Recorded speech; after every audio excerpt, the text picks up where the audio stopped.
Pero le puedo hacer una pregunta o sea, me surgió en la tarea. Es un tema que ya habíamos visto. No en la tarea para el examen, en el taller 2. Sí, ok, dime. Cuando nosotros tratamos de minimizar la varianza del estimador, lo que en el ejemplo que vimos, la fórmula, o sea, aquí en clase, no en la tarea, la fórmula era sigma cuadrado, bueno, sigma del error, o sea, la desviación estándar de los errores Sí, por, y si no me equivoco, en lo que vimos aquí era n entre nt por nc, sí, ¿no? creo que sí, ajá. Algo así. Multiplicado por n arriba, ¿no? Creo. Sí, llevaba N Sí. arriba. Multiplicado por n arriba, a mí también me late. Ok. Y lo que hicimos nosotros aquí fue nada más pues, minimizar el n entre nt por nc, que muy fácil, sabíamos que es cuando nt es igual a 0.5, ¿no? Sí, ajá. El tamaño de nt y nc no afectan la sigma cuadrada. No, pero afectan n, ¿no? Sí, sí, sí. Que es un error. Ah, claro. N Estoy sí, pero calificando. Exacto, ahorita estoy calificando el taller, me falta solamente un grupo, entonces esta tarde les mando las notas, pero, y el feedback, pero básicamente el error que muchos tuvieron es que no tuvieron en cuenta, hubo como dos clases de errores. Uno, que no tenían en cuenta que NT y NC están conectados con N, entonces si N está fijo, y digamos yo derivo con respecto a NT, NC también se mueve. Tengo que tener en cuenta como esa derivada interna, digamos. sí. O la otra es que decían que minimizaban el denominador, pero no tenían en cuenta que el denominador, el numerador también pues estaba afectado por las mismas variables. Sí. Era una de esas dos variantes las que vi como más común. Pero digamos en este ejemplo acá, si yo fuera a derivar esto, la derivada de este error, no sé, con respecto a nt, yo tendría que tener en cuenta lo siguiente. Digamos, hago la derivada del de arriba, que ¿cuánto es? No es cero.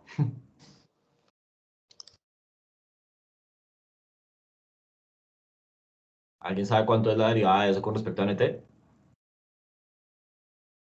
La del de arriba primero. ¿Cuánto es la derivada del de arriba? Constante. Sigma cuadrado, ¿no? Uno. No, porque recuerden de nuevo que n es igual a nt más nc, ¿o no? Pero dijimos n constante, ¿no? Sí, pero entonces si yo aumento nt, digamos, en principio n se mueve, pero ok, pero entonces también toca tener en cuenta que nc también se mueve. Entonces, ok, estoy de acuerdo. Digamos que al final va a ser cero porque es constante. Por el de abajo no importa, ¿sí o no? Cha, cha. Sí. Menos la derivada del de abajo. Entonces, ¿cuánto es la derivada del de abajo? Sería, o Entonces, sea, hay la dos. deriva 1 por nc, que en este caso sería n menos 2t nt. O sea, uno por nc, estoy de acuerdo, Ah, no, más, perdón, estoy pensando en, sí. Uno por sí, nc más la derivada del segundo que es nc. Entonces, ¿cuánto es la derivada de nc con respecto a nt? menos uno, ¿no? Exactamente, por nt. Por nt. Y ya nada más ponemos ahí que nc sabemos que es. Sí, exacto. Pero entonces este básicamente fue el error que muchos hicieron. Cuando hicieron esta derivada no tenían en cuenta esta derivada interna, que es la derivada básicamente de nc con respecto a nt. Y si n es constante y yo aumento nt, pues automáticamente estoy haciendo bajar nc, ¿no? Ujú. O sea, lo pueden hacer así o lo pueden hacer con un lagrangiano, como quisieran. La respuesta tenía que dar lo mismo. Bueno, ahí. Entonces, ya nos falta poquito para acabar. Básicamente, lo considero como el segundo tercio del curso, que es como el repaso de mínimos cuadrados. Entonces, la clase pasada nos habíamos quedado en esto del poder, ¿no? Entonces, habíamos llegado como a esta fórmula que nos conectaba, qué es lo mínimo que podemos detectar, cuál es el tamaño digamos, el error tipo uno que es alfa, cuánto es el poder con el que queremos detectar ese algo o algo más grande, el error, o sea, el sigma, que es la varianza del error, la proporción de tratados, la proporción de no tratados, que es uno menos p, y el tamaño total de la muestra, ¿no? Y eso nos da, hemos visto unas gráficas, por ejemplo, ahí como dejando unas cosas constantes, le mostraba uno cómo variaba el error tipo, o sea, la probabilidad de rechazar la hipótesis nula para diferentes tamaños de la muestra. Entonces aquí se ve que, digamos, sin importar el tamaño de la muestra, el error, cuando beta es 0, esto debería ser 5%, que es el error tipo 1 nominal, y eso es lo que pasa en la vida real. Pero digamos, si beta realmente es más grande, entonces la probabilidad de rechazar es más alta a medida que hay más observaciones, que es un poco lo que uno espera. Si tengo más observaciones, como que tengo más certeza de lo que está pasando, porque tengo una muestra más grande de la población, entonces mi poder para detectar si el efecto es verdadero o no aumenta. ¿Estamos de acuerdo?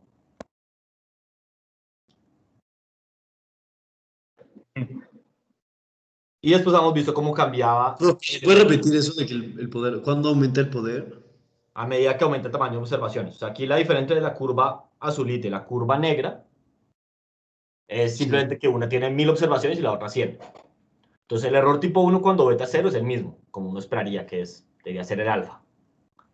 Pero a medida que me alejo de beta igual a 0, la probabilidad de rechazar la hipótesis nula, o sea, de decir que hay un efecto, cuando en realidad sí lo hay, o sea, el poder, aumenta a medida que tengo más observaciones. ¿Estamos de acuerdo? Sí, Sí. ya. Listo. Y esto es una gráfica que nos relaciona el efecto mínimo detectable con el tamaño de la muestra. Entonces, por ejemplo, aquí se ve que a medida que el efecto mínimo detectable es más pequeño, pues yo necesito una muestra mucho más grande. Y esa relación no es lineal, sino que es como exponencial. Y tiene que ver con la raíz cuadrada que estaba en la expresión de arriba. Entonces, ¿esto por qué es importante? Por lo siguiente. Cuando ustedes, y eso no importa si es un experimento o no es un experimento, simplemente si es una regresión, cuando ustedes hagan una regresión, lo primero que uno se debería preguntar es cuál es el poder, o sea, como qué tanto poder estadístico tengo de esta regresión. O sea, cuáles son los efectos que yo debería ser capaz de detectar en la regresión. Si el efecto es muy pequeño, y digamos, yo no tengo, no, más bien, pongámoslo de otra manera. Si el efecto es muy grande, o sea, o más bien, si yo no soy capaz de detectar efectos muy grandes porque mi poder es muy pequeño, o sea, digamos, si el efecto mínimo detectable es grande entre comillas, ese grande depende del contexto, pero digamos, si ese efecto mínimo detectable es grande entre comillas y yo no soy capaz, o sea, eso quiere decir que yo no puedo detectar efectos más pequeños.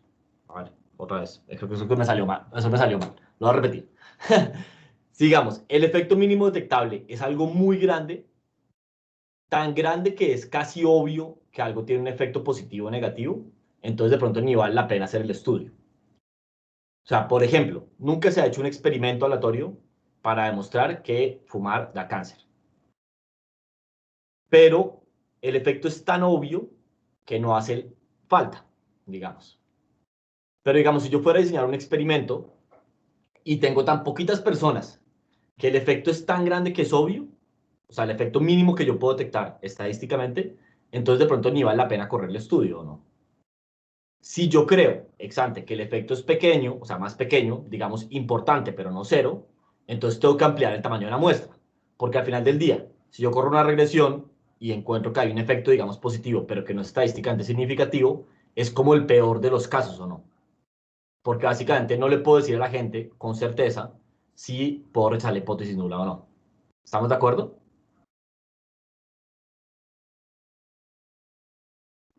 Sí, prof. ¿Puedes repetir eso último, prof?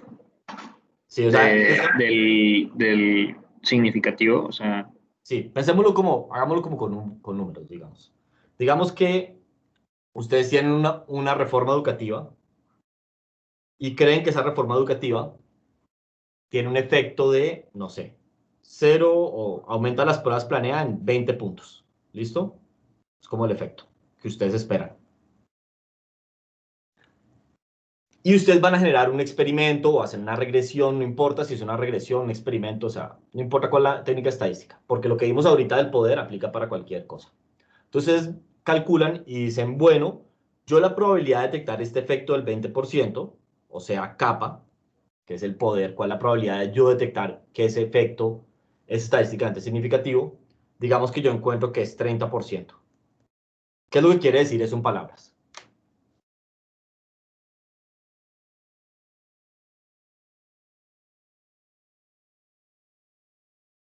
¿Mm? Pero ahí estamos suponiendo que el mínimo efecto detectable es 20. No, digamos que el efecto verdadero es 20. Olvidemos por un segundo el efecto mínimo detectable. Digamos que el efecto verdadero es 20 y ustedes hacen los cálculos de poder y encuentran que la probabilidad de usted rechazar la hipótesis nula cuando el efecto es 20 es 30%. O sea, otra manera de decir esto, si ustedes hacen esta curva, que ya deberían saber, donde acá es beta es el efecto verdadero, ¿no? Y acá es la probabilidad de rechazar la hipótesis nula. ¿Listo? Y entonces hace una curva de poder, acá les da 5%, y pues acá debería empezar, ¿no? Cuando beta vale 0. Y va subiendo, y digamos que cuando el efecto es 20, esto es 30%, ¿listo? Y eso va a seguir subiendo. ¿Qué quiere decir ese, o sea, en palabras, qué quiere decir ese 30%?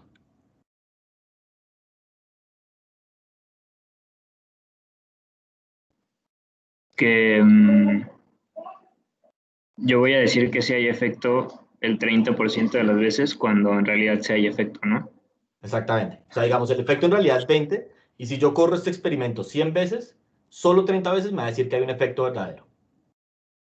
O sea, otra manera de decirlo. Si yo llego, hago experimento y llego y digo, bueno, encontré un, no sé, el estimador beta es lo que sea, pero no es estadísticamente significativo, ¿aprendí algo realmente? No, O sea, exacto, ustedes podrían influir o creen que sería influir la manera en que se hace política pública a partir de esa regresión. pues no. No, porque pues en realidad, si el efecto de 20 puntos en la planea es grande, digamos, en realidad sí, sí es grande, se los puedo asegurar. Y pues si yo no encuentro algo significativo, pues no quiere decir que realmente la reforma educativa no esté funcionando. Quiere decir que mi muestra o la manera en que está diseñado el experimento es tal que pues en realidad no tiene como un poder suficiente para influir mis decisiones, ¿o no? ¿Sí tiene Sí. sentido eso? Sí, sí, ya, gracias. Entonces, otra manera de decir esto es, este mismo experimento, digamos que el efecto mínimo detectable, me lo saqué del bolsillo, no sé cuánto es, tocaría hacer el cálculo, pero digamos que el efecto mínimo detectable son 100 puntos sobre la prueba planeada. O sea, la manera de decir esto es, digamos, efecto mínimo detectable con un capa de, no sé, 80%. O sea, el efecto mínimo para que yo tenga un poder de 80% de decir que hay un efecto significativo es 100 puntos en la prueba planeada. Eso es básicamente como pasar a alguien del peor colegio de México al mejor colegio de México. O sea, es un efecto supremamente grande. Entonces, si yo tengo que el efecto mínimo detectable del estudio es súper grande, tan grande que es como, no, pues si usted encontró esto, encontró la cura del cáncer, pues un poco ni para qué corro el experimento, ¿o no? Sí. Y pasa un poco lo contrario.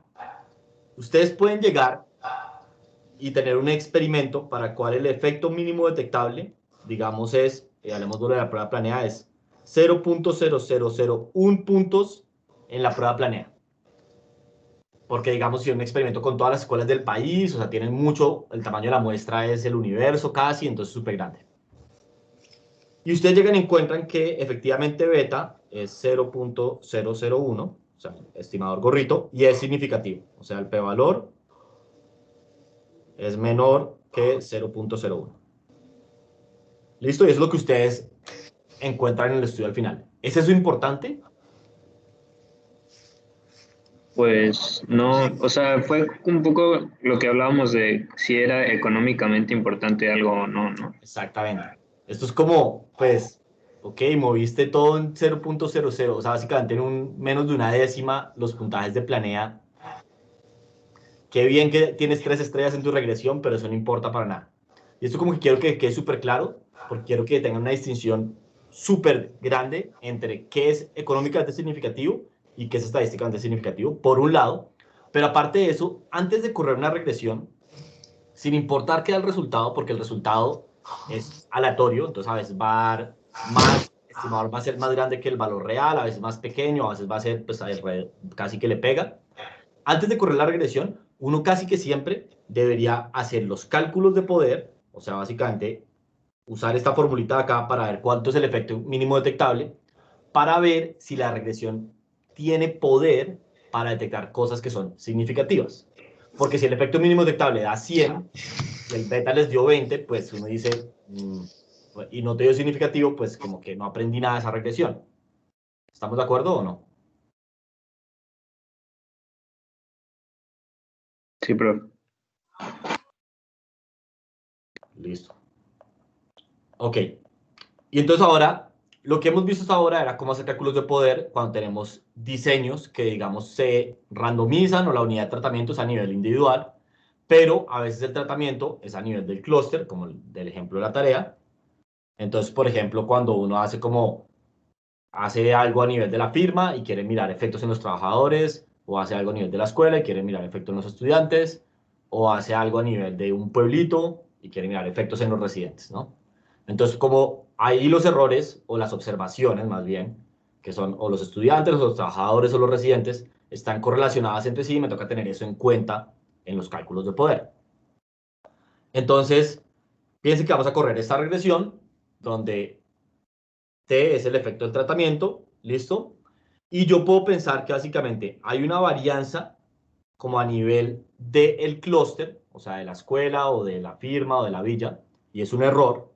Hay como un error que es el choque que hemos hablado, que es como común al clúster, y hay un error individual. ¿Listo? Y pues obviamente hay una proporción de unidades tratadas, hay un número de observaciones en cada clúster, esto lo hemos visto antes, y hay un número de clústeres. Y uno puede demostrar, y cómo se demuestra esto no es tan importante, pero pues si quieren lo pueden mirar en un libro, que entonces la varianza del estimador es esta. O sea, este es el error estándar de beta gorrito. ¿Listo? Entonces, ese error estándar depende de las siguientes cosas. Depende del número de observaciones, de la varianza del choque que tienen como en común cada clúster, de la varianza de los choques individuales, de la proporción de gente tratada, de la proporción de gente no tratada, que es P y 1 menos P, y el total de observaciones totales, que es N por J, ¿no? Porque pues si hay N observaciones por clúster y J observaciones en total, entonces pues J clústeres hay NJ observaciones en total. Y esta fórmula está aquí, se parece bastante a la fórmula que habíamos visto antes, porque la fórmula que habíamos visto antes, a ver, se la recuerdo, digamos, sin clúster, era sigma cuadrado por P, 1 menos P, N total. Entonces, si se dan cuenta, el denominador es exactamente el mismo, porque n grande es lo mismo que n chiquito por j. Y el numerador es parecido, pero ahora tienen en cuenta que están estos choques que vienen como a nivel del clúster, y pues digamos, como en cada clúster hay n personas, pues como que tengo que multiplicar ese choque o esa varianza por n. ¿Hasta ahí estamos de acuerdo? Sí. Listo. Entonces, una manera inquietante que se expresa esto es con lo que se llama con la correlación dentro de cada clúster, o la correlación interclúster, que simplemente la voy a definir, y esto lo voy a llamar ρ, no confundir con P, así es como se llaman todos los libros. Yo sé, mi ρ es muy parecido a un P, pero es para que la notación la vean iguales que en todos los libros. Que básicamente lo voy a llamar como tau al cuadrado sobre tau más sigma al cuadrado. Y recuerden que tau al cuadrado es la varianza del choque a nivel como del clúster y sigma al cuadrado es la varianza del choque a nivel individual. Entonces, esto es un poco como cómo se compara el choque a nivel del grupo con el choque individual o no. Digamos, si tau al cuadrado es 0, la correlación intraclúster es 0. ¿Estamos de acuerdo o no? Que básicamente lo que quiere decir es, del error, como de todo el choque que recibe una persona, nada está viniendo de el choque grupal. Mientras que, por ejemplo, si sigma al cuadrado es 0, entonces ρ o la correlación interclúster es 1. Que otra manera de decir esto es, todo el error que tiene un individuo está viniendo del choque que recibe el grupo. ¿Estamos de acuerdo o no? Sí. Esto es una medida que tanto importa, digamos, que yo pertenezca a un grupo versus como mi choque individual. Entre más parecido sea uno, quiere decir que el grupo importa más, como que las observaciones, dos observaciones del mismo grupo son más parecidas de lo que yo creo, porque el choque del grupo importa mucho, mientras que si ρ es cero, o muy cercano a cero, quiere decir que dos observaciones dentro del mismo grupo no son tan parecidas, porque importa más el choque individual que el choque grupal. Y entonces, si yo escribo la correlación interclaustral, o sea, defino ese ρ, yo puedo escribir esa varianza que tenía escrita arriba como esto. Y ahí lo único que hice fue que hice un poquito de álgebra, digamos, manipulé un poquito la expresión de arriba utilizando esta ecuación de ρ. ¿Listo? Entonces noten que esto acá es ρ y esto acá es ρ. ¿Listo? Y lo de abajo es el P, que es la proporción de los individuos tratados. Ok, entonces ahora pensemos en esta varianza de beta. Esta varianza de beta, por ejemplo, ¿qué pasa si yo llevo n, que n es el número de observaciones por clúster, al infinito? ¿Esa varianza a qué va?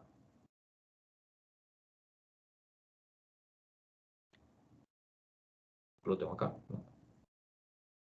Entonces, ¿qué pasa si n tiende a infinito? ¿A qué va la varianza de beta gorrito? O sea, N aquí es como J, ¿no, prof? No, n es el número de observaciones por clúster. J es el número de clústeres. La varianza se va a O sea, nada más cero. lo que está sumando se va a cero, ¿no? O sea, ahí queda como P entre Exactamente. P por 1 menos P por J por la Queda sigma. ρ. Voy a tratar de hacer los ρ bien ρ. No, espere, es ρ, así como con una cosita aquí para que se vea ρ, por sigma al cuadrado, que básicamente es lo que queda, lo que dices tú, del numerador, queda solamente el primer ρ. La segunda parte del numerador se va, porque el 1 menos ρ sobre n se va a 0. Y de la parte de abajo queda P por 1 menos P por J. Entonces acá una parte importante es lo siguiente. En casi todas las fórmulas que hemos visto hasta ahora de la varianza, si yo aumento el número de individuos al infinito, la varianza siempre iba a 0. Aquí estoy aumentando el número de individuos al infinito, pero no lo estoy aumentando de cualquier manera. Estoy aumentando el número de individuos dentro de cada clúster, manteniendo el número de clústeres fijos. Y aquí la varianza no va a 0. ¿Estamos de acuerdo o no? Prof, pero entonces la sigma cuadrada solo multiplica el primer ρ o multiplica toda la fracción. Multiplica toda la fracción. A ver, lo pongo como así. Sí, toda la fracción. Entonces, si n se va a infinito, ahí nada más en el numerador te quedaría sigma, ¿no? O sea, porque se cancelaría se cancelarían las... Ah, no, sí, ya. No, no, sí, creo que está bien. Sí, sí. Ok. Pero entonces, y eso es importante, entonces, si tenemos clústeres y yo mando el número de individuos al infinito, pero mantengo el número de clústeres fijos, esa varianza no va a 0. ¿Estamos de acuerdo o no? A menos de que ρ sea 0. ¿O Sí. no? Y si ρ es 0, ¿qué es lo que tenemos? O que el número de clústeres suba mucho, ¿no? No, pero por el momento dejemos J fijo. Pero entonces digamos, si J está fijo y yo aumento el número de individuos dentro de cada clúster, pero los clústeres están fijos, llego a esto, y eso solamente es 0 si ρ es 0. Y cuando ρ es 0, ¿qué es lo que tenemos intuitivamente? Pues no hay variancia de los clústeres, ¿no? Exactamente. Entonces, O sea, no hay como choque de clústeres.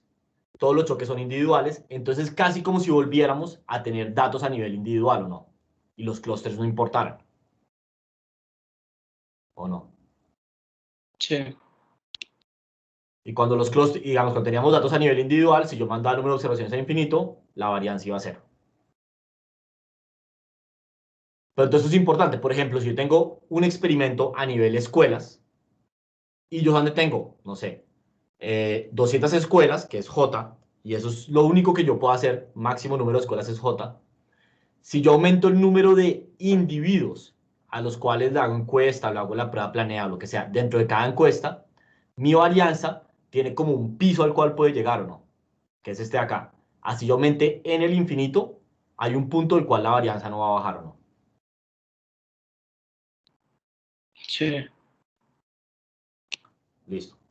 Ahora, obviamente está lo contrario. ¿Qué pasa si yo llevo j al infinito? Entonces, ¿a qué va la varianza? Si quieren podemos mirar la fórmula acá. Sí, Ahora sí. sí se va a cero, ¿no? Va a cero, sin importar cuánto valga n o no. O sea, sin importar cuántas observaciones tengo dentro de cada clúster o no. Sí. Entonces, esto se relaciona mucho con lo que hablamos la clase pasada de los errores clúster y es, si ustedes, puramente en términos estadísticos, les dan dos opciones, o 5.000 observaciones, cada una de un clúster diferente, o 5.000 observaciones divididas en 100 clústeres, y cada clúster con 50 observaciones, ¿ustedes qué prefieren? La primera, Claro. Y entonces la pregunta es, ¿por qué la gente no hace eso siempre? porque es más caro. Exactamente. Así es, tal cual. O sea, esto es lo que nos decía que el INEGI prefiere ir a unas cuantas escuelas y recolectar muchos datos en cada escuela. Sí, exactamente. O sea, lo que hace el INEGI en la vida real es que primero selecciona los clústeres, que los clústeres son manzanas, digamos, y después dentro de cada manzana le hace la encuesta de hogares, que se olvidó cómo se llama en México, la NOE, pues, o la gran encuesta integrada de hogares, se la hace a cada hogar dentro de la manzana. Entonces las manzanas aquí son como los clústeres. Entonces, ¿por qué el INEGI hace eso? Es porque es más barato. Claro, la varianza, si él aumentara el número de clústeres al infinito, así fuera menos n por clúster, sería menor, pero pues es muy caro.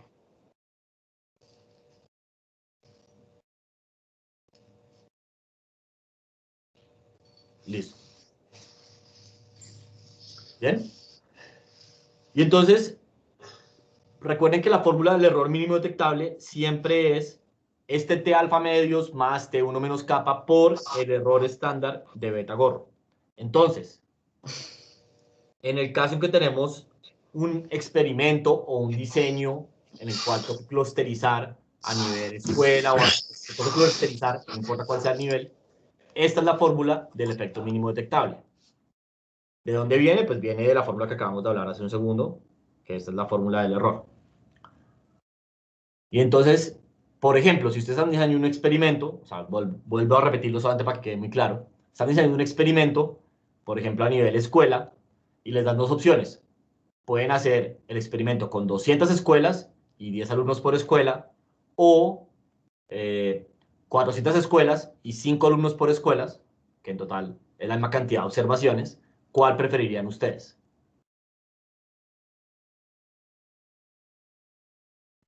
La segunda. Exacto, porque lo que realmente hace que este error se vuelva más pequeño es J. N ayuda, pero no ayuda tanto. O sea, el número de observaciones por clúster ayuda, pero no ayuda tanto. ¿Estamos de acuerdo o no? Sí, prof. ¿Prof, puede repetirlo, por favor? O sea, sí. Simplemente como, supongan que tienen dos opciones. Ustedes les pueden decir n igual a 10 y j igual a 200. O n igual a 5 y j igual a 400. Que en total es opciones. Entonces, ustedes deberían preferir, en términos estadísticos, el de abajo. Porque J tiene un efecto mucho más grande en hacer que la varianza vaya a cero, ¿o no? J está dividiendo como todo el término de abajo, ¿o no? O sea, J está como en el numerador. Si J va a infinito, eso va a cero. Mientras que N, que digamos arriba es un poco más grande, sí hace que el error disminuya, porque este término se vuelve más pequeño, pero no tanto como si yo aumento J. ¿O no? Sí. Sí, prof, gracias. Listo. Y Entonces, en la vida real, ¿cuál sucedía, prof? ¿El de arriba? O sea, el de n igual a 10. bueno, o sea, aquí entonces cuando empieza uno a pelear con la firma encuestadora, básicamente. Porque entonces la firma encuestadora le dice a uno, bueno, por esto te cobro, no sé, 500.000 pesos y por el dado te cobro 1.000.000. Y entonces uno pues ve si le alcanza la plata o no. Ok. No, pero bueno, no, en realidad no solamente es eso. O sea, son dos cosas. Hay que considerar el costo de las encuestas, eso es completamente cierto, pero aparte de esto, uno tendría que calcular cuánto es el efecto mínimo detectable acá y cuánto es el efecto mínimo detectable acá. Y ver, digamos, si con la de arriba, que es más barata, el efecto mínimo detectable es lo suficientemente pequeño para que valga la pena correr la encuesta. Si no es lo suficientemente pequeño, ni corran la encuesta.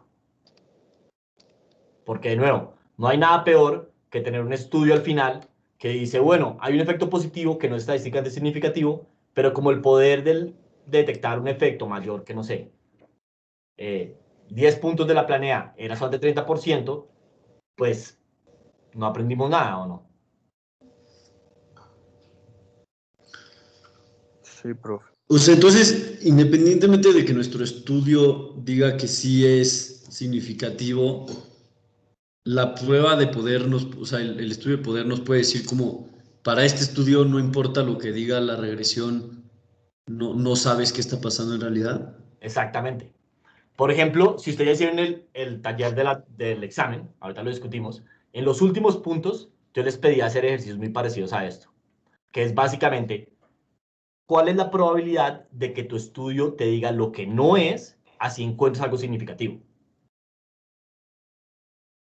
Porque recuerden que beta es un estimador, y entonces tiene una distribución y todo. Y entonces, que sea significativo, ok, es algo como por ahí. Pero condicional a ser significativo, si el estudio tiene poquito poder, eso va a estar muy desfasado del valor real. Nosotros, en última, lo que queremos es tener errores estándar muy pequeños para estar muy seguros de cuál es el beta verdadero o no.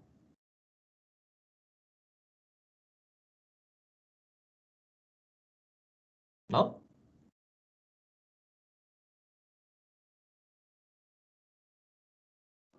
Sí, para que la distribución de el estimador se haga pequeña, ¿no? Como Exactamente, te da como angosta. las colas. Sí. Eso es el objetivo al final. Y entonces lo que yo quiero hacer es minimizar ese error lo que más pueda. Obviamente, pues para hacer eso yo básicamente quiero una muestra tan grande como sea posible y eso en la vida real no es logísticamente posible. O sea, no es realista. Entonces, aquí es como viene el trade-off y es, bueno, ¿cuánto es como la muestra más pequeña que yo puedo tener? O sea, que es como logísticamente posible tener. ¿Y cuánto es el efecto que yo puedo detectar con esto?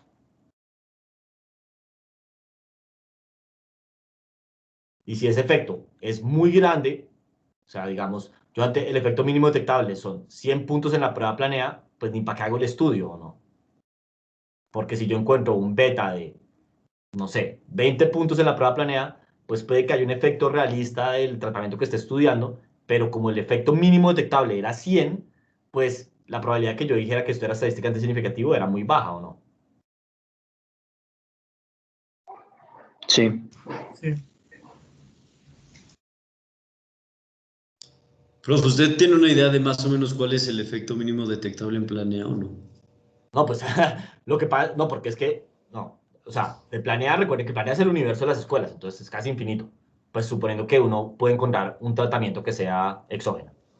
Pero no antes como suceden las cosas en la vida real es, no sé si tú trabajas en la Secretaría de Educación, te dicen, bueno, vamos a implementar un programa piloto, o sea, Ah, ya, claro. ¿en cuántas escuelas lo harían ustedes para que al final la regresión sea informativa? Si ustedes lo hacen en 10 escuelas, pues la estadística de eso no es informativa, ¿estamos de acuerdo? Intuitivamente. O sea, más bien lo que harías es con estas fórmulas, tú llegas y le dices, pues mínimo necesito que me dejes hacerla en Exacto. tantas escuelas, 500 asumiendo que escuelas, cada escuela tiene un promedio de tantos estudiantes. exacto, Y ya la exactamente. SEP te diría, no, pues son demasiadas, no me alcanza. Demasiadas. Y además tú le tienes que decir, mínimo 500 que me las vas a hacer en 400, por ejemplo, para que yo te pueda decir si hay un efecto de mínimo, no sé, 10 puntos en la planea. Entonces la SEP dice, no, o sea, 10 puntos es demasiado o es muy poquito, eso depende, o sea, depende de muchos, si 10 es mucho o poquito, depende de muchos factores. Depende de Sí. cuánto cueste la intervención, si la intervención cuesta 1.000.000 de pesos por estudiante, pues van a decir, oye, o sea, si lo mínimo que me puedes decir es 10 puntos, pues ok, está bien porque pues, yo creo que va a tener efectos mucho más grandes. Pero si la intervención cuesta, no sé, 2 pesos por estudiante, te van a decir, no, pero, o sea, 10 puntos es demasiado grande. Necesito poder detectar cosas más pequeñas, porque esto es muy barato. ¿O no? Sí. Listo. Súper. Entonces, aquí como una regla así como, ¿no? Básicamente heurísticas que no, en la vida real dependen del contexto, pero para que tengan una idea, noción más o menos. Cuando uno tiene un experimento a nivel individual, normalmente entre 200 y 300 observaciones son suficientes para detectar un efecto razonable. ¿Qué quiere decir esto? Claro, si tienen una cosa más grande, pues van a poder detectar efectos más pequeños, pero de pronto ya son tan pequeños que ya no importan económicamente. Si tienen una muestra más pequeña, entonces ya el efecto mínimo detectable es demasiado grande para la mayoría de las intervenciones. Si lo tienen a nivel clúster, entonces, y hay una correlación entre las observaciones muy baja, que es antes como 0.1, unita como entre 50 y 100 clústeres. Y 5 observaciones por clúster.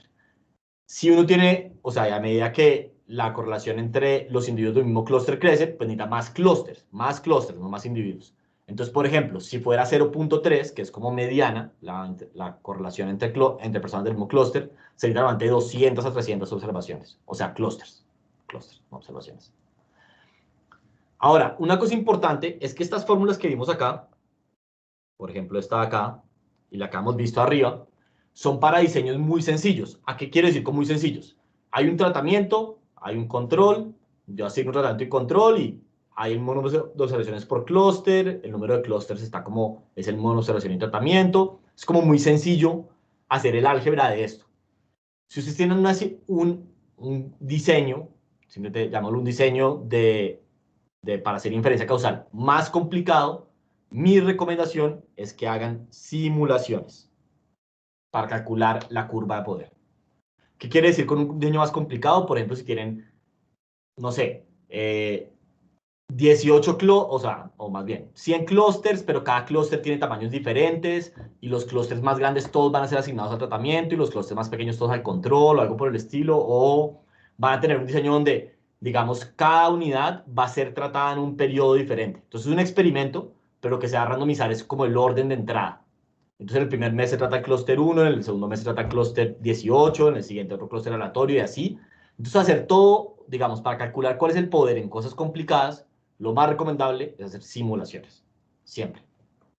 Porque las fórmulas funcionan muy bien en los casos más sencillos, pero en los casos complicados, o sea, no hay fórmulas porque son complicados, y pues ni idea. Pero gracias a, no sé, al universo, hoy vivimos en la época de los computadores, y hacer simulaciones se demora uno 1 hora en el computador y ya. ¿Listo?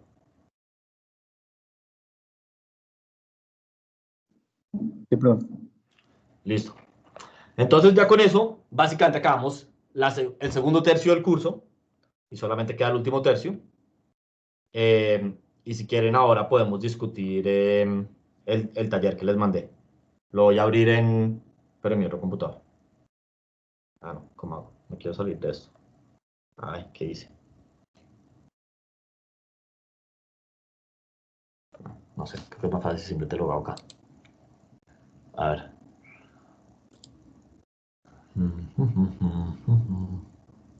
A ver, entonces acá está el taller. ¿Lo están viendo? Sí. Sí, pro.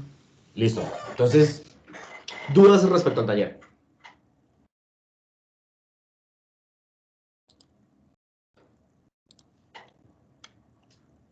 ¿Lo quieren hacer Yo, todos? yo tengo duda en la 8. A ver, ajá. Es que, o sea,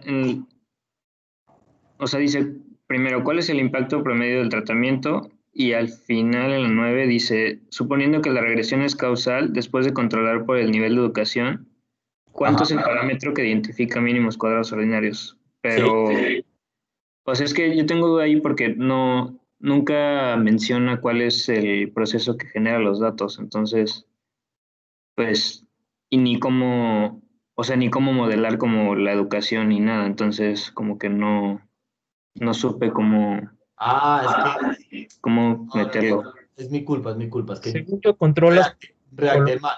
es después de controlar por el color de los ojos. Es porque copié la pregunta del examen. Pero no Ok. esa parte. Entonces debería ser, o sea, básicamente la pregunta 9, pero debería decir, después de controlar por, en vez de el nivel de educación, debería ser por el color de los ojos. Ok.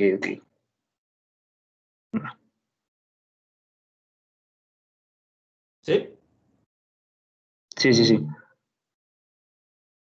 Entonces, es más, lo voy a cambiar eso acá. En la pregunta para el próximo semestre, que ya quede bien. Pero entonces, o sea, si ya con ese cambio ya sabes cómo se responde. Sí, o sea, ya nada más hay que construir la tablita, ¿no? O sea, ya como la que hicimos en la clase, más o menos. O sea, ni siquiera hay necesidad de construir la tabla, pueden usar, es como, ¿se acuerdan que es como la fórmula? Porque es, cuando uno hace mínimos cuadrados ordinarios, no es como promediar el efecto para cada y condicionar una variable, no es como promediar el efecto condicionado a cada variable por la proporción que se observa a esa variable, sino también por la varianza. Sí, justo. Sí, listo, entonces sí, así tal cual. Entonces, a ver, ¿cuál? Bueno, entonces lo voy a cambiar aquí de una vez, controlando por el color de los ojos. Listo. Ok. ¿Otra pregunta? Yo sí tengo otra, profe. Sí. A ver, dejen nada más abrir. En la número 12, Ajá. cuando nos pregunta, calcule el efecto promedio del tratamiento en los tratados, Ajá. tenemos de información que el promedio de los tratados, dado que se trataron, de Y1 dado T es igual a 1. Eso sí lo tenemos. Pero no tenemos la esperanza de Y0I dado tratamiento es igual a 1. ¿Y por qué no? Pues porque según yo eso nunca lo vemos, ¿no, profe? Justo cuando construimos el... Pero tú sabes cuál es el proceso de generación de datos, ¿o no? Sí. Ok. Y entonces, bueno, puedes calcular, tú básicamente, o sea, porque sabes cuál es el proceso de generación de datos, estoy de acuerdo que en la vida real no lo verías, pero en este caso, que ves el proceso de generación de datos, tú puedes calcular Y0 y Y1 para cada persona, ¿o no? Claro, sí. Después calculas si se tratan o no, dependiendo de cuántos Y0 y Y1. Sí. Y entonces ya sabes cuánto es T. Y ya entonces puedes calcular cuánto es el valor esperado de Y0, o sea, pues, si el valor, digamos, el promedio de Y0 condicional a que T es igual a 1, y el valor esperado de Y1 condicional a que T es igual a 1, ¿o no? Ok, sí, creo que ya vi cómo hacerle. A ver. O sea, aquí, prof, en vez de hacer, creo que lo hicimos, ¿no? En algún punto, en vez de hacer la Z aleatoria, le hacemos una condición nada más, ¿no? Si Exacto. Que es como, Y1 es mayor a Y0, entonces hazlo 1, si al revés, 0, ¿no? exactamente. Que este es como el modelo, se llama el modelo de selección de Roy. Es básicamente la Sí, gente que se autoselecciona el tratamiento es la gente que le va mejor con el tratamiento que a los que les va peor. eso, o sea, eso es inobservable, ¿no? Está también raro. O sea, esto es un modelo para ejemplificar, digamos, porque uno no simplemente puede mirar los tratados versus los no tratados, porque eso le va a dar algo que no es el efecto de tratamiento. Ujú. Pero pues es un modelo como simple que uno dice, bueno, sí, tiene sentido que la gente que le va mejor con el tratamiento, pues es la que se trata o no. O sea, la gente, por ejemplo, a que la que conviene educarse es la que se educa, lo cual por ende es que es complicado comparar, o sea, para saber cuál es el efecto causal de la educación a los educados con los no educados, por ejemplo.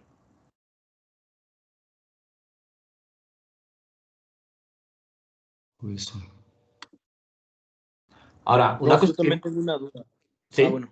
No, si quiere termine. Yo ahorita tengo también una duda. No voy a decir nada importante, dale. Ah, bueno. En la pregunta 18, Ajá, digamos, o sea, hice el ejercicio y me resultó curioso que o sea, que usted menciona que la covarianza entre el error, bueno, entre epsilon, ¿no? Que es el error verdadero sin el gorrito, y ajá, la X es de -3, ¿no? ajá, sí. Y nosotros habíamos visto que eso en teoría, o bueno, muchas veces es, bueno, o sea, lo suponemos, ¿no? Que es 0, perdón. Sí, suponemos que es 0 para encontrar, porque el supuesto es que cuando es 0, entonces podemos encontrar el efecto causal. Cuando es 0 podemos, ajá, es un supuesto para que podamos hacer inferencia causal. Básicamente. O sea, y para que los estimadores sean insesgados y demás. Ok. Y aquí yo, o sea, como que tuve resultados, no sé. O sea, como que encontré que sí, o sea, encontré que ¿Qué encontraste? Ay, denme un segundo. En lo que lo encuentra, esto es el epsilon con las X, es el error real, ¿no? Es el error real, sí. Si encontramos eso entre el residuo y X, eso da igual, eso es de lo que vimos que sale siempre, ¿no? Más o menos. O sea, ¿qué encontraste en la 19 tú, por ejemplo? Perdón, No, ya. yo no he llegado a la 19. Ah, ok. Pero Yo debería de encontré que ser, era casi 0, sí, muy debería ser chiquito. 0, ¿no? Sí, ¿por Ajá, qué? creo que la correlación daba 0. La 19 daba 0. Sí, Pro LS tiene que ser 0 siempre, ¿no? exactamente. Recuerden que esto es una de las propiedades Excepción. algebraicas que vimos, que eso da 0 sin importar cuánto es la covarianza entre epsilon y x. Ajá. Y luego, ¿cuál es su mejor estimador? Ajá, usando las Y gorros. O sea, ¿cuál es su mejor estimador del valor promedio de las y gorros? Es lo que quiere La decir. X barra siempre, ¿no? No, casi. ¿Qué? Su mejor estimador de cuánto es el Bueno, valor. Pues yo calculé nada más la Y, o sea, la media de Y gorros, digamos. Sí, pero pues digamos, lo hiciste para una simulación. O sea, bueno, si lo hiciste para 5000 simulaciones, pues bien, es como el promedio de esas cosas, ¿o no? Sí, sí, sí, sí. Y me salió que era 1.001.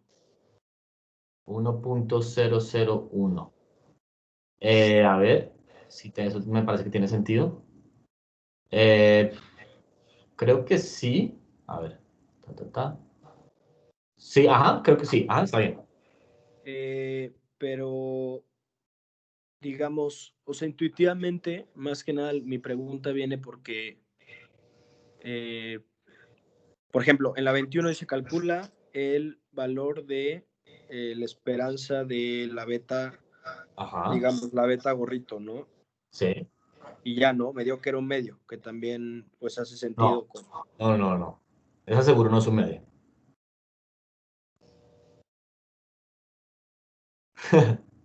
¿No? No, ¿Cuál no es un medio? la 21.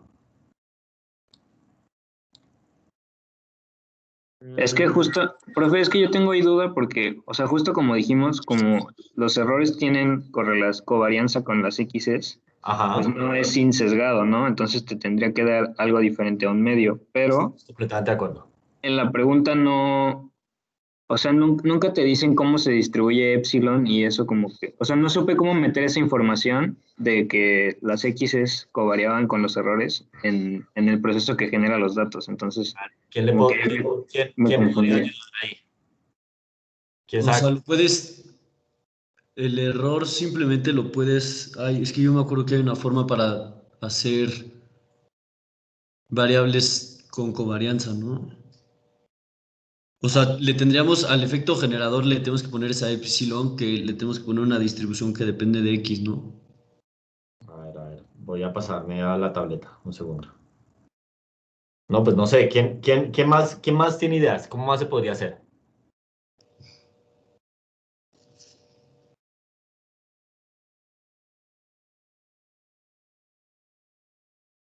¿Nadie? No, o sea, ¿nadie llegó a este o nadie lo ha podido solucionar? O sea, a mí se me ocurría como cuando hicimos errores que no eran homoscedásticos o algo así. Ajá, ¿y qué ¿No es va por eso? ahí? No, no exactamente. No, es que ahí sí me atoré, la verdad.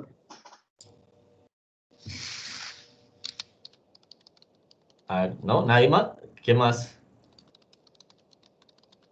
O sea, Yo quería preguntarle, o sea, ¿cómo fue que se dio cuenta que no debía ser 0.5?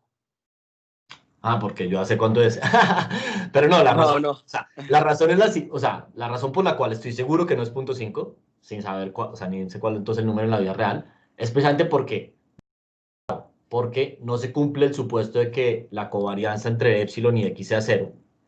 Y como no se cumple el supuesto, va a ser sesgado. Entonces, seguro este valor esperado no va a ser 0.5, que es el valor verdadero, va a ser otra cosa. Ok. Y la cosa es cómo sacamos ese... Exacto. Ok, no se saca de la forma convencional. Pues, ¿cuál es la forma convencional? O sea, bueno, yo aquí lo que hice fueron los 5000, Ajá, digamos, o sea, corrí un for ajá. y lo que hice fue, o sea, seleccionar 5000 veces, ¿no? Bueno, fijé la semilla, puse que quería que me diera las correlaciones, las B gorros y los p-values, ¿no? Sí, pero Y ¿cómo luego, generaste para que el error tuviera una covarianza? O sea, ¿te aseguraste que el error tuviera una covarianza de -3? ¿Con X? sí, o sea, lo establecí nada más en el modelo que planteé. ¿Pero cómo? O sea, comparte tu pantalla y nos muestras el código. ¿Profe, a qué se refiere a semilla? Use como semilla. Como cuando yo le doy set seed, es para que los resultados sean reproducibles. Y a todo el mundo le, en teoría, lo mismo. Ah, ok, perfecto, gracias. No lo puse. Es que ya, o sea, ya estoy viendo mi código, pero no, o sea, ya ni le entiendo. A ver, pero esperen, discutamos la 20 un momento que nos saltamos esa. Eh, ahí alguien dijo que le dio 1. Ustedes, o sea, sin hacer simulaciones, ¿cuánto creen más o menos quería hacer esto?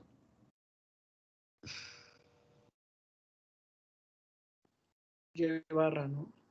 Exactamente. Ya habíamos dicho que el promedio de los Y gorritos es igual que el promedio de los Y, ¿o no? Sí. ¿Sí o no? En cada regresión. Y el promedio de los Y, ¿a cuánto va a converger, digamos? ¿O cuánto es el valor esperado de eso?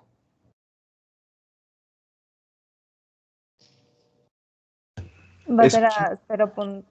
O sea, la esperanza de Y, ¿no? O sea, Uno va a ser 0.5 la Ajá. esperanza de X, que es es 2, 1, ¿no? O sea, bueno, la esperanza es 2. más la esperanza de Epsilon, que es 0, entonces da 1, que es muy parecido a alguien ha dicho que le ha dado como 1.01 o algo así, ¿o no? Sí.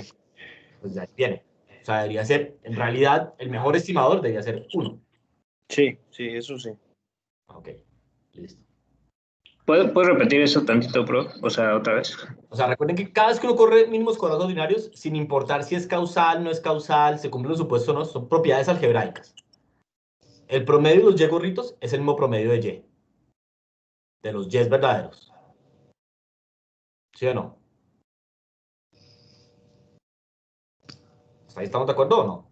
Sí, prof. Listo. Y los Y verdaderos, pues son 0.5x más epsilon. Entonces, ¿cuánto es el valor esperado de los Y verdaderos? Que es como el promedio, pero de la población, no de la muestra. Pues es 0.5 el valor esperado de x más el valor esperado de epsilon, ¿o no? El valor esperado de epsilon es 0 y el valor esperado de x es 2.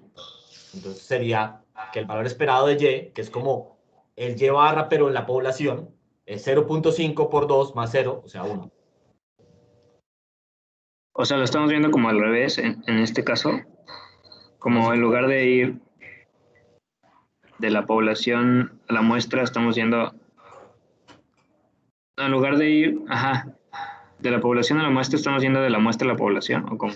No, de la población a la muestra. Entonces, digamos, yo sé que en la población el valor esperado de y es 1, ¿o no? ¿Esa parte estamos de acuerdo o no? Sí. Entonces, y barra, alrededor de qué número debería caer normalmente, ya en la muestra.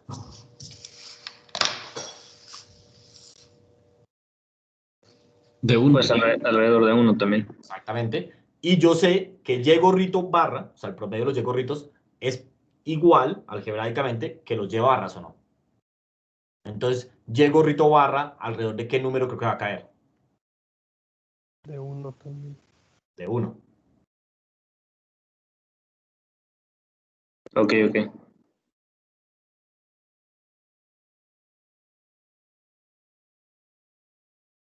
Listo. Y entonces, bueno, entonces el 21, nadie, o sea, ¿quién más llegó hasta esa pregunta? A ver, prof, creo que yo sé cómo se simula. O sea, lo que yo intentaría, no, la verdad es que no había llegado, pero sí tengo una noción de cómo simular variables correlacionadas. ¿Cómo? O sea, por ejemplo, le puedo dar la distribución que yo quiera al epsilon, o sea, una normal con media 0 y varianza 2 está bien, Está bien, pero el valor esperado de beta o LS no va a depender de esa distribución. pero del... Ok. Pero, o sea, primero lo que yo haría es simular la X con lo que nos dice ahí, Sí, luego las epsilon como una normal 0,2. Bueno, no la epsilon, una, digamos, con una variable intermedia auxiliar, que ok, sea una normal 0,2, y luego mi epsilon sería rho, o sea, la correlación, no la covarianza, la correlación por mi x1 más la raíz cuadrada de 1 menos rho al cuadrado, y eso por la x2, ¿no? a ver. ¿Es ¿Dónde? como una combinación lineal o como? Sí. O sea, creo que puedes llegar a tener la razón, pero me tocaría hacer la álgebra para comprobarlo. O sea, les voy a dar una pista. La 21 se debería hacer sin simulaciones. Sin simulaciones. Sí. Ah, ya sé cómo. ¿Cómo? A ver, pero O ayúdale a sea, los es demás. como lo que hicimos antes. O sea, en la clase vimos, a ver.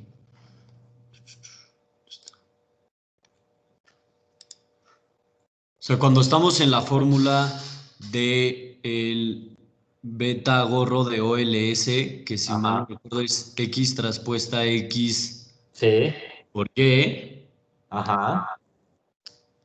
entonces de ahí había un paso en el que tomábamos la correlación cero, ¿no? Más o menos. Sí. O sea, Exacto. pero si lo busco por ahí por teoría, sí podría Por salir. ahí es, exactamente. Pero incluso con la fórmula más sencilla. ¿Cómo es la fórmula más sencilla de OLS? Eso es una regresión de una sola variable, ¿o no? Covarianza entre varianza, ¿no? Covarianza entre X y Y dividido entre la varianza de X, ¿sí o no? Sí. ¿Y Y a qué es igual? A 0,5x más el epsilon. Prof, ¿qué dijo cuando dijo la división? Es que como que se cortó. O sea, la fórmula más sencilla de OLS, estamos todos de acuerdo, cuando hay una sola variable, ¿no? La más sencilla es covarianza entre X y Y dividido entre varianza de X. Ese ¿Eso es qué el te método. daba? El estimador de beta 1, ¿no? Exacto, es el estimador cuando hay un solo regresor, que es como el caso de acá, ¿o no? Ah, sí. Entonces, yo tengo covarianza de XY dividido entre varianza de X. Prof, La, ¿está anotando algo? No, ¿verdad? no estoy anotando nada. Ah, ok. Entonces, la covarianza entre X y Y, yo sé cuánto vale Y. Y es 0,5X más epsilon, ¿o no? Sí. Sí. Y la covarianza, pues, es como un operador como de suma, ¿o no? Yo puedo como pasarlo por la suma, ¿o no? Sí. Pues ahí nada más es hacer el álgebra y calcularlo, ¿no? Exacto. Y te sale, exactamente.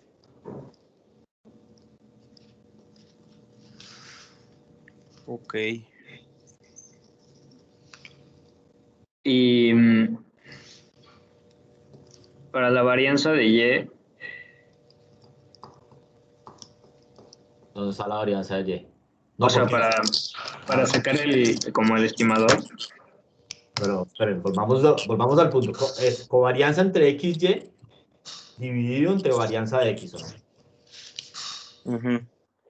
La varianza de Y no se necesita, ¿o sí? sí, es que aquí lo tengo copiado mal, perdón.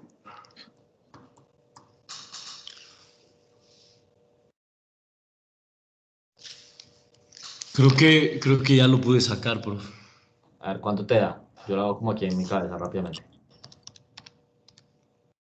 Me da menos 0,5 entre 3. Menos 0,5 entre 3. Sí.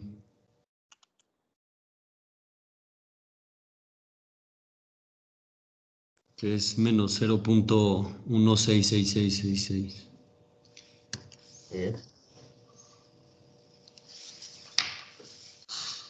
O sea, la covarianza de X y Y me dio menos 0.5. Entre X y Y te dio menos 0.5. Sí. No, según yo da menos 2.5. ¿Eso fue lo que tú dijiste? Menos 2.5. Sí.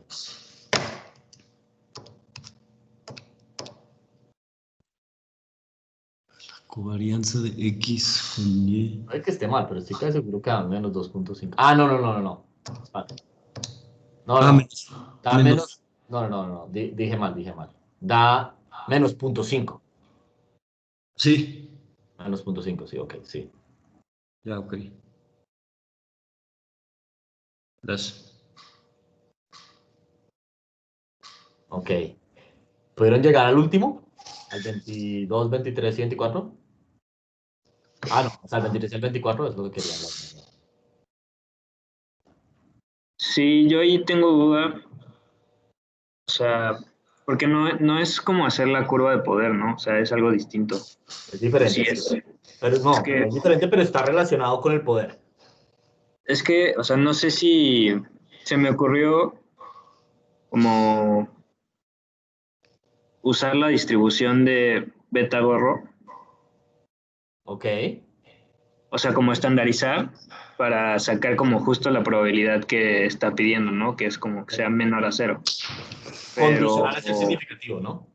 ajá, es que justamente eso no sé cómo incluirlo en... O sea, sería como un valor esperado condicional. Estoy seguro que esto lo vieron ustedes en alguna clase de estadística, pero por eso es que pueden hacer el cálculo exacto o la simulación.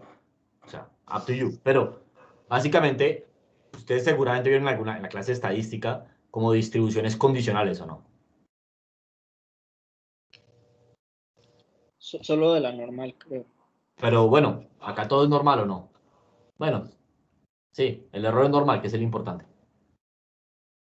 Y el beta es normal, ¿estamos de acuerdo? Por el teorema del límite central. Sí. Entonces, pues es como ¿cuál es el valor esperado de una normal, ¿no? O sea, ¿sí o no? O pues, ¿cuál es la probabilidad de que esa normal sea menor que 0? Condicional a que esa normal sea mayor que un número. Un número tal que haga que sea significativo el 5%. ¿Cuál es la O sea, probabilidad? el valor crítico, ¿no? Del 5% sería. Exacto. O sea, o sea, es la probabilidad de que beta sea negativo condicional a que el t estadístico, si lo quieren pensar así, es mayor que 1.96, ¿o no?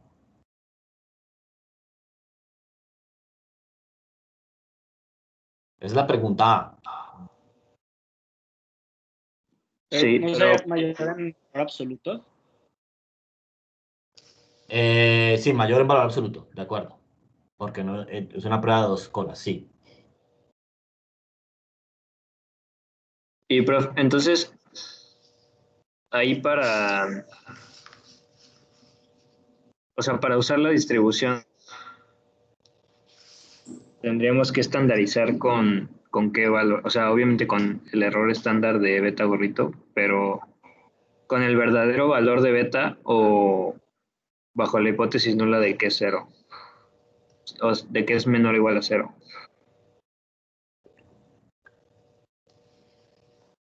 Pues no bajo el verdadero, o sea, bajo que beta es igual a 1. O sea, a ver, no, a ver, estamos de acuerdo. El condicional es bajo la hipótesis nula, ¿no? Porque es lo que me da el valor crítico.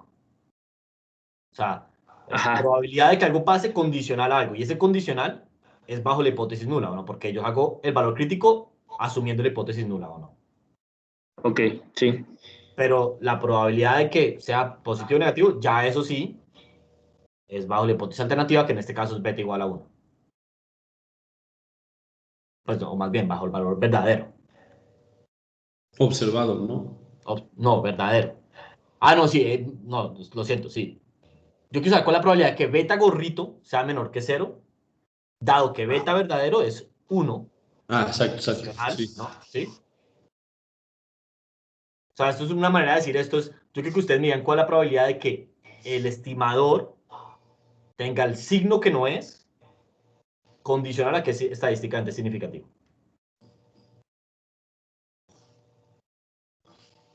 O sea, esto es como un resultado malo de OLS, ¿o no? Es como, ni siquiera le pegué al signo del tratamiento, del efecto. Y quiero que me digan cómo se mueve esa probabilidad dependiendo de cuánto es el tamaño total de la muestra.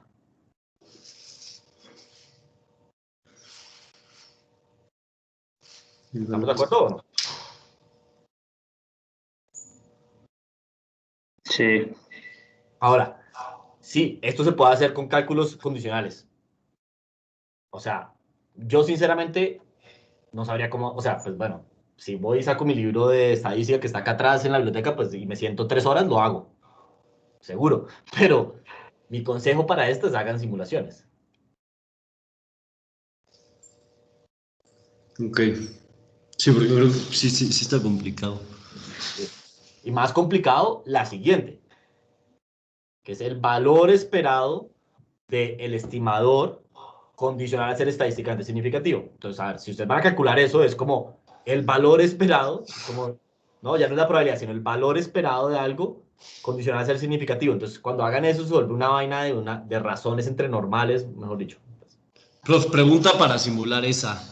Corremos nada más las 5000 simulaciones. Vamos guardando los betas que resultaron significativos al 95 y después calculamos la media de eso y ya acabamos, ¿no? A ver, ajá, exactamente. Y ya, para el 24. Ahora, pero lo Diferentes tienen que hacer. valores Lo de tienen que n. hacer para diferentes N, ¿no? Entonces, pues lo hacen para N10, 100, 1000, no sé, hacen la grafiquita. Sí, serían dos fors adentro, ¿no? Sería como el for de las simulaciones y el for de los N, exactamente. Ajá. Sí, El for de las n's afuera del for de las simulaciones, ¿no? exacto. Y pues lo que me tocaba decir, básicamente, miro cuándo es significativo. Y cuando es significativo, básicamente quiero hacer dos cosas. Pues digamos, para responder la 23 y la 24 al mismo tiempo. La 23 quiero que simplemente me diga, o sea, ¿es negativo o no es negativo? Y la 24 quiero guardar el valor y al final calcular el valor esperado.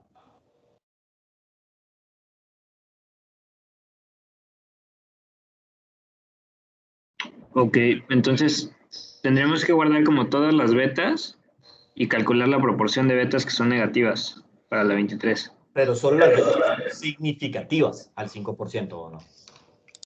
Porque es condicional a ser significativo. ¿Cuál es la probabilidad de estar en el signo que no es? O sea, que sea negativo. Ah, ok. ¿Sí? Entonces no son todas las betas, sino son las betas significativas las que tienes que guardar y contar cuántas son negativas. Pues qué proporción, porque es la probabilidad. Y para la 24 es el valor esperado. O sea, El valor esperado de esas betas Exacto, significativas. exactamente. Ok.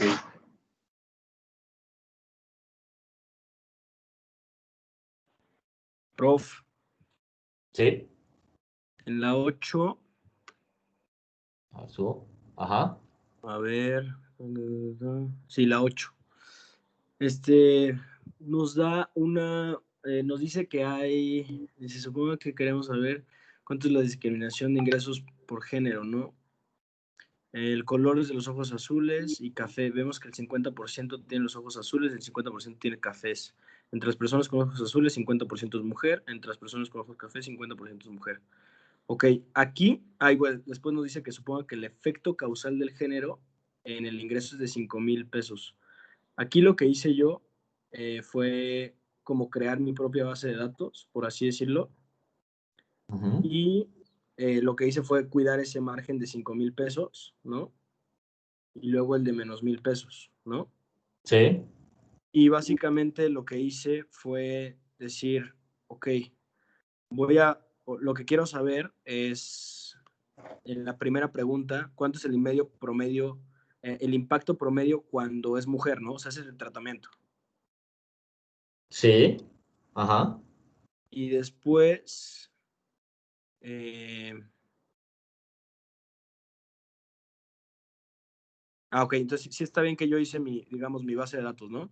Y Está ya bien. Sí. después, ok, y ya nada más cuida que hubiera una, o sea, por ejemplo, yo utilicé 40,000 y 45,000. Perdón, 40 y 39,000 y 45,000 y 40,000, ¿no? Nada más para medir el margen, Ok, sí. digamos, del cambio. Ujú. Y luego ya utilicé un for y a lo que llegué era que, o sea, no sé, bueno, casualmente en la semilla que en la semilla que nos dio, Ajá. me dio que sí funcionaba al inicio. O sea, que sí tenía creo que era un p-value grande, perdón, chico, muy chico. Ah, pero Y el value no nos importa. Aquí nos estamos enfocando es cuánto es el beta o no. sí, o sea, saqué el beta y luego su p-value. Sí, pero el p-value no, o sea, aquí no hemos hablado nunca de si es estadísticamente significativo o no. O sea, pero sacamos, o sea, queremos saber cuánto es el impacto del tratamiento, ¿no? Sí, que para eso queremos es el beta o no. Sí, o sea, el beta gorro, ¿no? Sí, que el p-value hasta ahí no ha entrado a ningún lado. Lo quiero como recalcar. Ah, ok. Bueno, sacar perdón, el AT, ¿no? Sí, entonces cargamos el beta gorro, ok. Ujú. Es que yo además de sacar el beta gorro, le saqué su p-value a ese beta gorro, por así decirlo, pero sí, Está sí bien. entiendo que... Pero estamos de acuerdo que ese yo no lo estoy pidiendo. Sí, está bien, profe. Listo, Ya listo. entendí. Y el AT, no me acuerdo, no lo encuentro dónde está. Pero bueno, básicamente esa es la diferencia entre digamos, y el siguiente inciso, nada más lo que tienes que hacer es ahora considerar los ojos, ¿no? El color de los ojos. O sea, le estás agregando una variable extra a tu regresión lineal. Sí, pero, o sea, yo en ningún lado dije que si tú corres la regresión, o sea, nota que el punto 9 arranca diciendo, suponiendo que la regresión es causal después de controlar por nivel de educación. O sea, se cumplieron con Fownes, básicamente. ¿Sé qué? Pero yo no, se cumple que, pues, que el tratamiento ya es independiente de los errores después de eso. ¿Sí? El tratamiento ya es independiente después de los errores. O sea, el tratamiento ya es independiente de los errores después de controlar por la X, que en este caso la X es el color de los ojos. Ajá, ok. ¿Sí? Sí, más o menos. Pero en la 8 yo nunca dije que si tú haces una regresión, esto es importante, nunca dije que si haces una regresión de el ingreso en el género, eso era causal. Ah, sí, no. No, Ah, nada más lo está pidiendo el promedio del tratamiento. así, exacto. Pero entonces ya no entendí qué pide en la 9. Pues, ¿cuánto es el parámetro? O sea, literalmente la pregunta es esta. ¿Cuánto es el parámetro que identifica mínimos cuadrados ordinarios? Entonces, ¿se acuerdan que nosotros vimos un ejemplo como cuál era el efecto del género en entrar en diferentes... No, Es ¿en lo qué? de decir que está ponderado por la varianza y eso, ¿no? Que no es como el AT Exactamente, igual. exactamente. Pero quiero que me Profe, digan... pero ¿cuánto es si se cumple con fauna, se supone que debe ser igual al late, ¿no? El beta. solamente si el efecto es constante? En ese caso Ah, es constante, Y en ¿no? este caso no es constante, ¿estamos de acuerdo o no? Porque es 5.000 para los de ojos azules y menos 1.000 para los de ojos cafés. sí. Ok. Entonces, ya hemos visto que hay una fórmula y esa fórmula o sea, lo que identifica mínimos cuadrados ordinarios ya no era el late, era un promedio ponderado por otras cosas, ¿o no? Sí, claro. Entonces, quiero como que me digan cuánto es ese número, o sea, cuánto es el número que está identificando y lo pueden calcular con toda la información que está ahí. O sea, el número de la 8 y la 9 tienen que ser diferentes, ¿no? Pues depende en general de los ejemplos, pero sí, digamos, creo que en el ejemplo de este taller es igual, creo, Sí, a mí me dio igual, 2000. sí, pero es porque, esta es la razón, es porque la varianza del tratamiento en ambos grupos es la misma, Ah, ok. pero eso no tiene por qué ser así en general. Ok.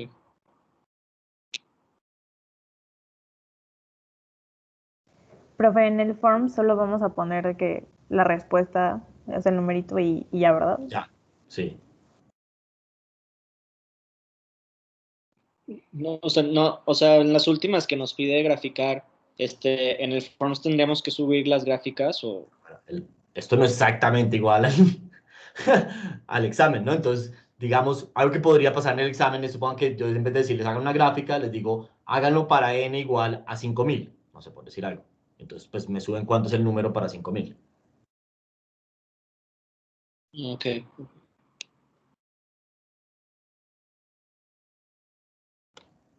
Prof, yo tengo una pregunta de código, no sé Sí. si se lo puedo enseñar. Es que estoy haciendo la del coronavirus Ajá, a ver. y estoy calculando como donde dice qué proporción de veces se rechaza la hipótesis nula de que el efecto es cero usando mínimos cuadrados ordinarios. Esa es la curva de poder, ¿no? O sea, pero no no es la curva de poder completa, sino es literalmente como, o sea, el intercepto con el eje Y. ¿Estamos de acuerdo? Porque la curva de poder es como, o sea, en el eje X tengo muchos betas diferentes, ¿o no? Ah, ok. O pues más bien, bueno, sí, o sea, no es toda la curva de poder, sino es un punto. O sea, quiero que me digas, ¿no? Dado que el efecto verdadero, ¿cuánto es el efecto verdadero? El efecto verdadero es, pues, el promedio, es cero o no. El efecto promedio, el AT, ¿o no? Sí, Porque, pues, para la mitad es negativo y para la mitad es positivo. Y equivalente. Entonces, quiero que me digas, pues, con qué proporción debe ser rechazar la hipótesis nula, y lo mismo el 16, pero con inferencia de randomización.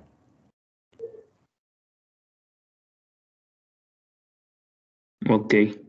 Y a ver si estamos de acuerdo. Lo que quiero decir con amplificar es que básicamente, sea cual sea Y0, lo multiplico por 1.2. Sí, o sea, en ese caso ya nuestro estadístico sería lo de los logaritmos. O Pero podemos escoger como... recuerden que ustedes ex ante no saben que el efecto es amplificar. Entonces volverían a hacer, me imagino, si fueran yo, al menos, volverían a hacer básicamente la regresión como si nada, porque pues yo no sé si el efecto es sumar o dividir o restar o no, o multiplicar. ¿Estamos de acuerdo? O sea, no entendí esa parte. O sea, digamos, aquí ustedes saben cuál es el proceso de generación de datos, porque yo se los dije, que el efecto amplifica en 20%. Pero en la vida real ustedes no saben, entonces, si el efecto amplifica o suma, digamos, a Y0, ustedes corren la misma regresión, ¿o no? Porque ustedes ex ante no saben cuál es. Sí. Entonces, básicamente, quiero que corran la misma regresión en 17, que la que han corrido en 15 y 16, Pero con un diferente Y. pero O sea, con lo que tenemos que hacer es proceso de hacer generación de datos. diferentes Ys potenciales, ¿no? Exactamente, con un proceso de diferente generación de datos. En el primero, la Y1 sería una uniforme entre menos 0.5 y 0.5. Y 1. No, no es que no es una uniforme, es como raro, porque, o sea, la Y0 va entre 0 y 0.5. Y la Y1 es para una gente le sumo 0.5 y a otra gente le resto 0.5. ¿O no? Ok, la beta es como, ok, ya. ¿Sí? No, prof, ¿qué no tendría que ser de menos punto 2 a punto 7? O sea, yo puse un uniforme que va de menos No, punto pero 2. espérate. ¿En cuál? ¿En cuál? ¿En la 17? Sí. No, no estoy de acuerdo. ¿Por qué? O sea, te dice que amplifica el Y. Entonces, básicamente, tú coges el Y0, lo multiplicas por 1.2 y eso es tu Y1 potencial, ¿o no? Ajá, pero aquí el valor más chico de Y0 es 0, ¿no? Cero, exacto. Ah, ok. ¿Y eso qué es? ¿Por 1.2? Sí, pues 0 por 1.2 da 0 todavía, ¿o no? Y, sí, y punto 5 por 1.2. Sí, da no sé lo que dé. Ah, ok. Yo lo que hice fue, sí es cierto, yo lo que hice fue sumarle punto 2 y estuvo mal. Ok, ya vi, Sí, es gracias. como amplificar, es como, ¿no? O sea, no sé si es que esa palabra Sí, sí, sí, pero no en punto 2 tal cual, sino en la sí proporción. Sí, ya, multiplica por 1.2, sí. claro, sí, prof. Gracias. Pero entonces, Pero sería por 1.2, ¿no? por 1.2, sí, exacto. Sí, ok, ok, sí.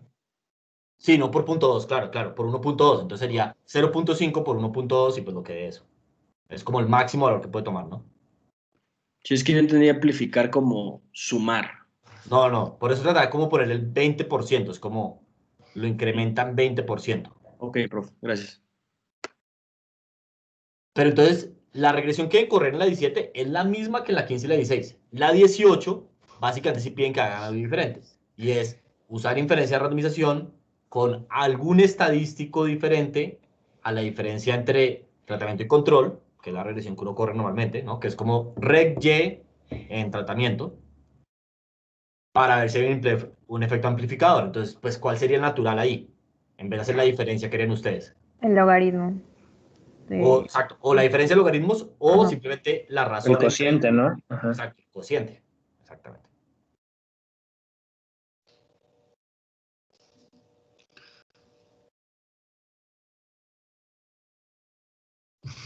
¿Sí? Sí. Listo. Prof, nada más, bueno, aprovechando que esto desde la tarea, cuando hacemos, o sea, por ejemplo, aquí para este ejemplo, cuando vamos a hacer inferencia de aleatorización, tomamos o sea, tenemos nuestras Y's potenciales, que son las que se distribuyen, Y cero potenciales, que se distribuyen uniforme 0 a 0.5, ¿no? Ujú.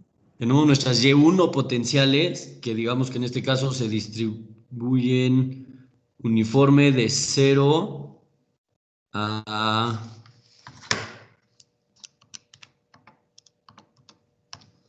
0.6, ¿no? No sé, a ver. O sea, con el 20%. 1.5 por 1.2, 0.6, sí, ¿de acuerdo? Esos son nuestras Y1 potenciales, ¿no? Ajá, sí. Digamos que hago la asignación del tratamiento Sí, y después para tenerlas observadas, de acuerdo al tratamiento, si se le suma o no. sí, de acuerdo. Y después para esta parte usted quiere que hagamos una nueva Y observada, que en realidad sea la... O sea, ahí es lo que no me queda completamente claro. ¿Cuál dividió No, la origen? a ver, hagamos una sola simulación. O sea, en este momento estamos viendo como los pasos de una sola simulación, que es lo que acabas de decir tú, ¿no? Genera las Y's, ceros. Ajá, Genera las Y1s, genera las Y observadas. sí. Bueno, no, generas el tratamiento, que es aleatorio. Ajá, Genera las Y observadas. Hasta ahí vamos exacto. todo esto va eso es una sola simulación, ¿no? Sí, sí, sí. Y después haces inferencia de randomización, que es crear randomizaciones placebo y ver cuál sería la Y, o sea, la diferencia de las Y's bajo esas placebos, ¿sí o no?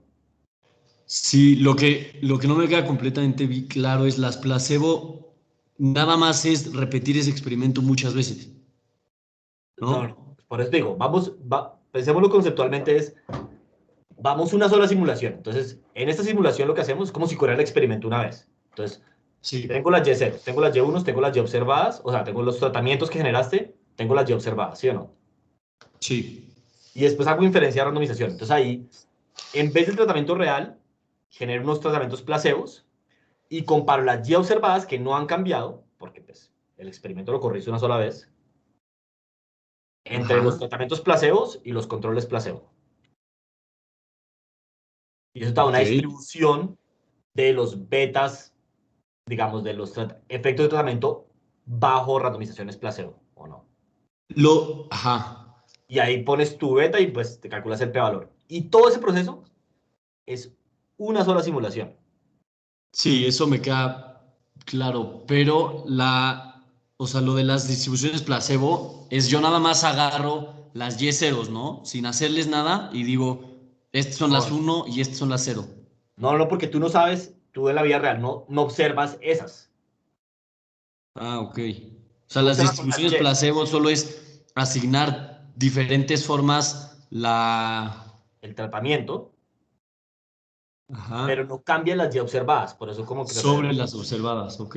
porque las Y observadas son las Y observadas. O sea, en la vida real tú solamente observas las Y observadas, ¿o no? Sí, ok. Ya, creo que ya entendí.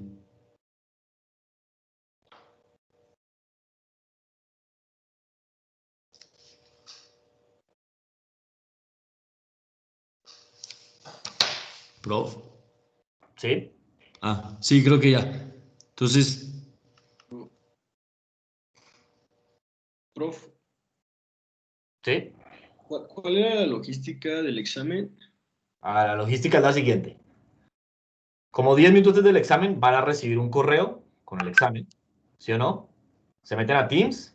En Teams, en ese momento, yo no sé si ya les aparece, sinceramente, se debe activar algo que se llama examen 2 en las tareas, ¿no? Hacen clic ahí, se meten, responden el examen, que el examen literalmente lo que va a hacer es como, bueno, pregunta 1, su nombre, pregunta 2, el código, o sea, su clave única, como se llama esa cosa, y pregunta 3 o 4, no me acuerdo, pero corresponde a la pregunta 1 en la vida real, ¿no? O sea, ahí va a decir pregunta 1, o sea, que el número, pues porque la primera y la segunda pregunta son nombre y código. Entonces va a decir pregunta 1 y va a ser pues verdadero o falso, pues, o lo que sea, y después, no sé, pregunta 7 y va a ser como meta un numerito. Y así, hay una parte en las que les digo que si hicieron algo con códigos, copien y peguen el código, eso es para si después les parece que la respuesta está mal calificada, pues podamos comparar con el código a ver dónde fue el error. O sea, yo no lo voy a mirar cuando califique, pero es más para si tienen reclamos después, pues podamos discutir el reclamo. Meten todas las preguntas, a las 5:30 se cierra el examen, o sea que si no pusieron send, la verdad no sé qué pasa, pero yo honestamente, o sea, no sé porque yo no lo he hecho, pero mi consejo es a las 5:29 hagan send, tengan lo que tengan, porque Forms se cierra y ya. Ok, prof. O sea, no sé, pregunta, ¿qué Profe, pasa si no mandan la respuesta? ¿Ustedes saben qué pasa si no mandan la respuesta a las 5:30? Yo creo que simplemente no la pueden mandar después. No Sí, sé, o sea, no, ya. Creo que no. nada más te parece que lo mandaste después. No se cierra, no sé. O sea, No, no sé. según yo sí se cierra y O ya sea, no según yo se ya cierra no lo enviaste. y no es como que guarde lo que llevas, sino que no la puedes mandar. Entonces aparece como si no ha respondido nada. O sea, aparte de eso, no hay logística de cámara. Yo voy a estar conectado por si tienen preguntas, o sea, así como en Teams, como ahorita. Eh, y ya. Ok, prof. Profe, profe, ¿y cuántas preguntas van a hacer? O sea, ¿va a ser igual de largo como este Sí, taller? o sea, hay 2 preguntas más, son 26. No. Creo. Tal vez son más incluso. Más o menos, ahora sí. Es un poco lo que les decía. La estrategia óptima no es googlear. Pueden googlear lo que quieran. Pueden mirar las slides. Pero, bueno, me parece a mí que la estrategia óptima no es googlear. O sea, de pronto cosas muy puntuales. Una cosita chiquita que uno se le olvidó. Pero esa no es la estrategia óptima. Profe, ¿las preguntas van a tener distinta ponderación? Sí, aquí no las puse, pero sí tienen diferente ponderación. Creo que ¿Y en el interesante. documento sí lo vamos a tener? Sí, sí, sí, ahí sí va a decir cuánto es. Ah, ok, gracias. Sí. Y creo que como aparece en foros es que les va a aparecer todo el listado de preguntas. O sea, creo que literalmente como, porque yo ya lo vi cómo aparece. Les va a aparecer como, o sea, creo que se los puedo mostrar porque no dice nada interesante. A ver, ¿cómo haría yo para ver eso? Esperen a ver si lo logro, porque es que mi manejo de Teams no es tan... A veces me siento como un poquito viejo. A ver. Les aparece en la parte de tareas, les debería aparecer el examen, y entonces a ver si yo hago clic acá y pongo en ver forma. A ver. Sí, entonces a ver, ahí les aparece. sí. Entonces se ve así, o sea, literalmente. Dice pregunta 1, yo no sé qué, dice las preguntas. Tiene 25 preguntas. ¿Y ya? Y las van a dar todas al mismo tiempo. Y pues ustedes deciden si quieren saltar una o no quieren responder. Las únicas obligatorias son las del nombre y las de la clave. Prof, entonces más o menos deberíamos de poder responder este taller en hora y media.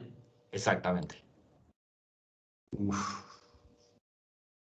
ok. Pues sí, en todos los puntos, ¿no? Sí. Pero, que supongo que sí. O sea, hay, esto es, o sea, creo que se los dije en algún lado, pero hay más puntos que 100. Y el examen va a ser calificado sobre 100. ¿Como cuántos más? 10 más. Ok. Gracias. Prof, ¿y va a haber curva? No creo. La curva, o sea, si hay curva y lo quieren, la curva es un arma de doble filo.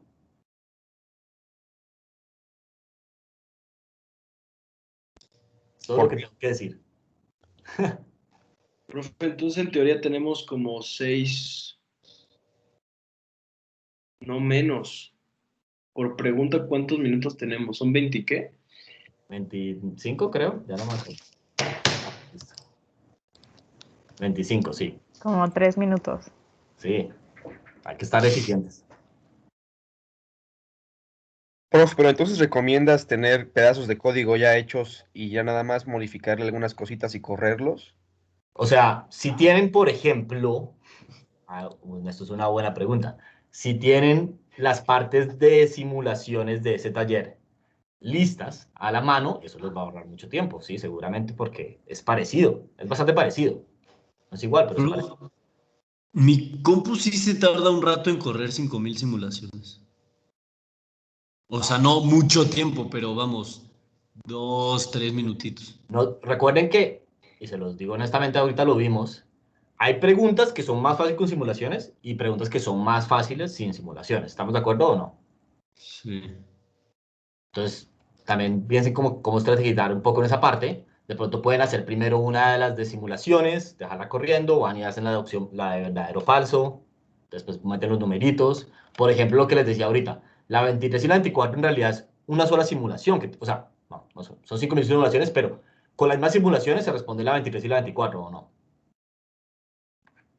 O sea, no dan un código para la 23 y una para la 24. Sí, eso sí. Y algo muy parecido pasa con por ejemplo, la del COVID.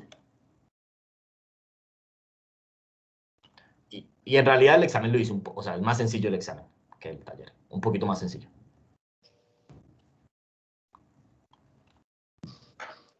Profe, suponiendo que en la de COVID nos pidiera como para diferentes betas, o sea, Ajá, como lo hacíamos en clase, sí, es que según yo hicimos simulaciones con OLS, pero o sea, como no combinándolo con experimentos. Entonces, cuando yo lo quiero hacer en R, como que la frecuencia de veces que rechazo H0 siempre me da 1, 1, 1, 1, 1, 1, 1. Y entonces no sé cómo, no, de pronto en qué me estoy atorando en el porque código. el beta es muy grande, debe ser.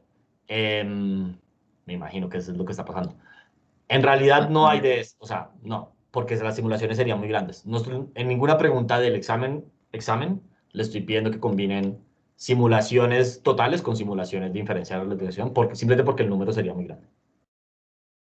Ah, ok. Va. Perfecto, gracias, bro.